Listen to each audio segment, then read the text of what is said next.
It's no secret, one of the most important swing states by far this year, must win for Republicans, is the great state of Georgia. Joining us now for an exclusive interview, the governor of that great state. I spent 4 wonderful years there. I'm very fond of Georgia. Actually, Governor Kemp is with us. Governor, I ran into the son of Martin Luther King Jr. tonight. We had a long conversation. Really enjoyed my time with him. When I was there, I got to know all the great civil rights icons. Maynard Jackson welcomed me to Atlanta, my first day on the air there. So I have nothing but fond feelings for the people of Georgia. Thank you for being with us. Hey, great to be on with you, Sean. Yeah. So I'm glad you're here. I know all that you are doing in Georgia to, and honestly, I know also that it's working. I can see that it's working. The betting markets in Georgia, maybe people didn't notice, Poly Market, for example, shows that, since you have gone all in to get every Republican on the ticket, including Donald Trump elected, that the odds of Trump winning now have jumped, from below 50% to over 64% today. And I would attribute that success to you, your operation that is second to none in the great state of Georgia. What's going on the ground, Governor? Well, Sean, look, we got to win. We got to win from the top of the ticket on down. I've been saying consistently for a long time we cannot afford another 4 years of Joe Biden and Kamala Harris. And I think, Kamala Harris and Tim Walz would be even worse. So we need to send Donald Trump back to the White House. We need to retake the Senate. We need to hold the House. We need to hold our legislative majorities that we have in the great state of Georgia. And it takes hard work. That's what we've been doing. We've been in the field since after the 4th of July, knocking doors, really working in swing districts where we have vulnerable legislators, but also making sure that we're turning out the base for the whole ticket so that we win from top to bottom.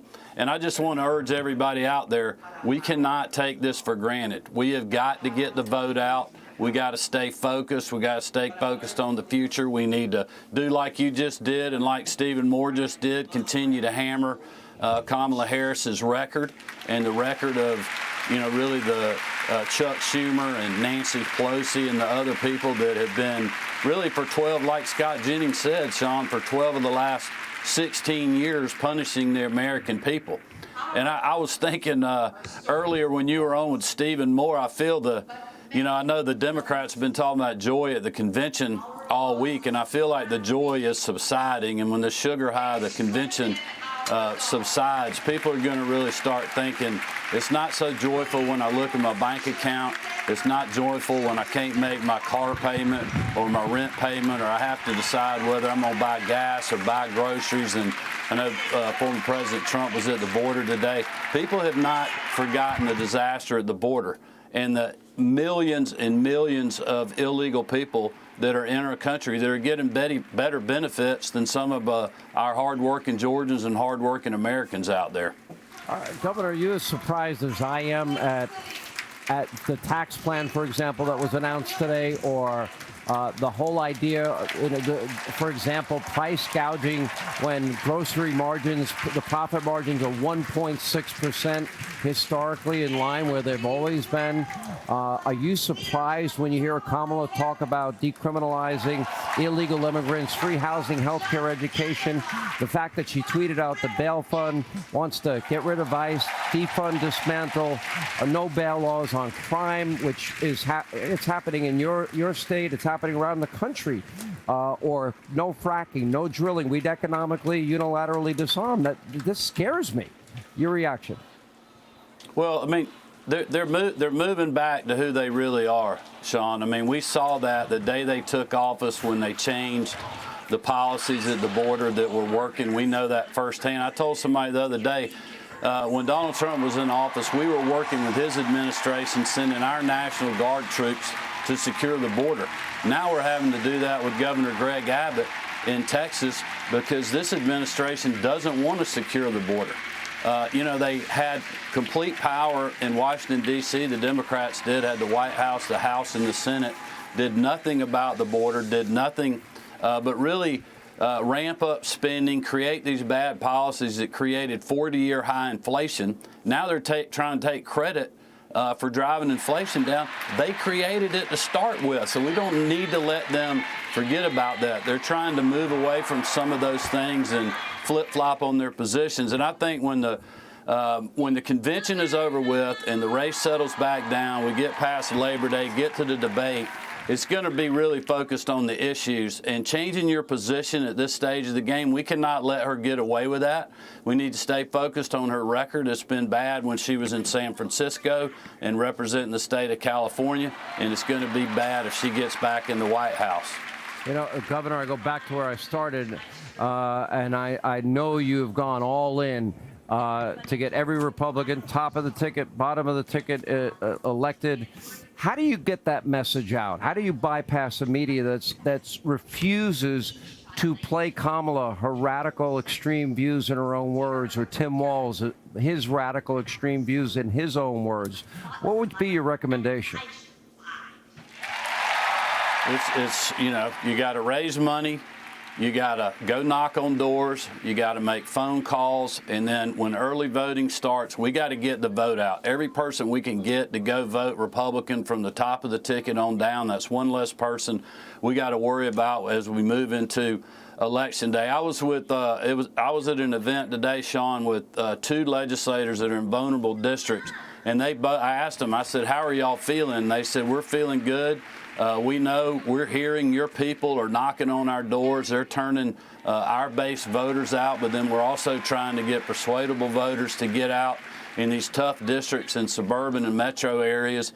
And then we also got to just keep working hard to run up the score in real Republican counties, you know, in South Georgia. I know J.D. Vance was down in Valdosta today with the Democratic sheriff of Lowndes County, who's a great American, a great Georgian, and a great supporter of President Trump and Senator Vance. And so those are the things that we got to keep doing in Georgia to get the vote out. We cannot take this race for granted. Yeah, let me ask you this. I know that also you have tackled the issue of, you know, bringing integrity to the election process, basic common sense measures. I don't know why any party would resist proof of citizenship, voter ID, signature verification, updated voter rolls, chain of custody controls, partisan observers watching the voting all day, the vote counting all night. You have taken huge steps in Georgia, Governor, and I think the country can learn a lot from what you've done down there. Well, when I was Secretary of State, Sean, we sued the Obama administration to implement the citizenship check when you register to vote in Georgia. That's still in place. We've had photo ID since 2006, so we have voter ID in place. As you know, after the 2020 election, we passed one of the strongest elections integrity acts in the country that simply makes it easy to vote and hard to cheat. And we added the photo ID or voter ID requirement to absentee ballots. So we've done a lot to make sure our elections are going to be secure in Georgia. I would urge people, you know, volunteer to be a poll worker, be a poll watcher, get involved in the process. I feel like we're going to have a secure, accessible, fair election in this state. And if we turn our people out and vote from the top of the ticket on down, we're going to put Georgia back in the red column for a presidential race, unlike we did in 2020. But I believe we can do that. We did it in 2022 against Stacey Abrams and the Democratic machine, and I believe we can do it again this year with a lot of hard work between now and November the 5th. Governor, with your team and your leadership and, you know, you going all in for the country, I think at an inflection point is so critical, so important. I'm very grateful for all you're doing. Governor Kemp, thank you so much for being with us. We hope you'll come back. Thank you, sir. Hey, Sean Hannity here. Hey, click here to subscribe to Fox News YouTube page and catch our hottest interviews and most compelling analysis. You will not get it anywhere else.